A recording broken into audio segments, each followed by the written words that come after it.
বিশ্বের বৃহত্তম গণতান্ত্রিক দেশ হিসেবে দাবিদার ভারতের মুসলমানরা প্রতিনিয়তই তাদের ধর্মীয় পরিচয়ের কারণে বৈষম্যের শিকার হচ্ছেন। নাগরিকত্ব সংশোধনমূলক আইন কিংবা তুচ্ছ অভিযোগে মুসলিম পিটিয়ে হত্যা ভারতের গণতন্ত্রকে ক্রমাগতভাবে প্রশ্নবিদ্ধ করছে। এমতাবস্থায় ভারতকে ভণ্ডামি গণতন্ত্র থেকে বের করে প্রকৃত গণতন্ত্রের দিকে নিয়ে আসতে মধ্যপ্রাচ্যের উচিত সম্পর্ক পুনর্বিবেচনা করা। শনিবার মিডল ইস্ট মনিটরে প্রকাশিত এক নিবন্ধে এমন মতামত দিয়েছেন লেখক রনি পি সাসমিতা। আন্তর্জাতিক গণমাধ্যমে প্রকাশিত সাম্প্রতিক খবরগুলোর দিকে তাকালে দেখা যায় যে ভারতের গণতন্ত্র তার নৈতিকতার ভিত্তি থেকে সরে গেছে।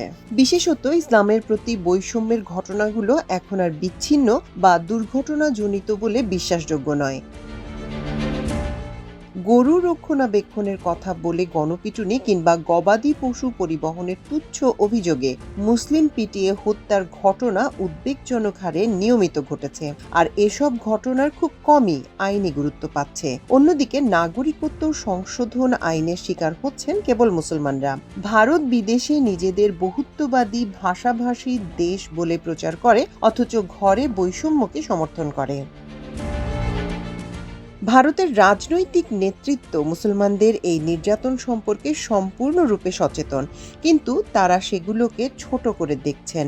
অনেক ক্ষেত্রেই রাষ্ট্রীয় কর্তৃপক্ষ মুসলমানদের বিরুদ্ধে সহিংসতা তদন্তে ধীর গতি বা অনীহা দেখিয়েছেন, কিংবা স্থানীয় কর্মকর্তাদের উস্কানিমূলক বক্তৃতার প্রতি উদাসীনতা দেখিয়েছে।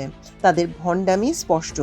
ভারত বিশ্ব মঞ্চে সম্মান দাবি করে, অথচ তারা নিজেদের নাগরিকদের মৌলিক সুরক্ষা দিতে সমর্থ নয়।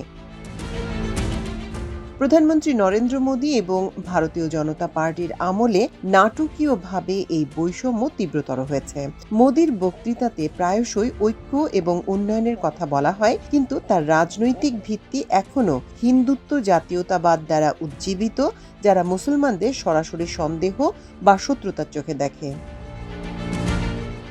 দিল্লির সাথে অর্থনৈতিক ও কূটনৈতিক সম্পর্ক বৃদ্ধির জন্য আগ্রহী মধ্যপ্রাচ্যের দেশগুলোর এখনই জেগে ওঠা উচিত। কৌশলগতভাবে মধ্যপ্রাচ্যের দেশগুলোর উচিত ভারতের উপর চাপ প্রয়োগ করা, বিশেষত ভারতকে জ্বালানির বাজারে সুবিধাজনক প্রবেশাধিকার হ্রাস করা, অপরিশোধিত তেল রপ্তানির উপর অস্থায়ী বিধিনিষেধ আরোপ করা, এছাড়াও ধর্মীয় স্বাধীনতা, সংখ্যালঘুদের সুরক্ষায় সহযোগিতার শর্ত দেয়া।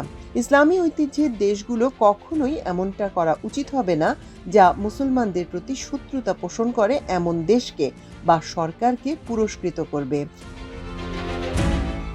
এছাড়া মধ্যপ্রাচ্য থেকে ভারতীয় অবকাঠামো বা রিয়েল এস্টেটের বিনিয়োগকে ভারতীয় রাজনীতিবিদরা বৈশ্বিক মর্যাদার প্রমাণ হিসেবে নিরূপণ করেন, কিন্তু মর্যাদা কখনোই সস্তা হওয়া উচিত নয়।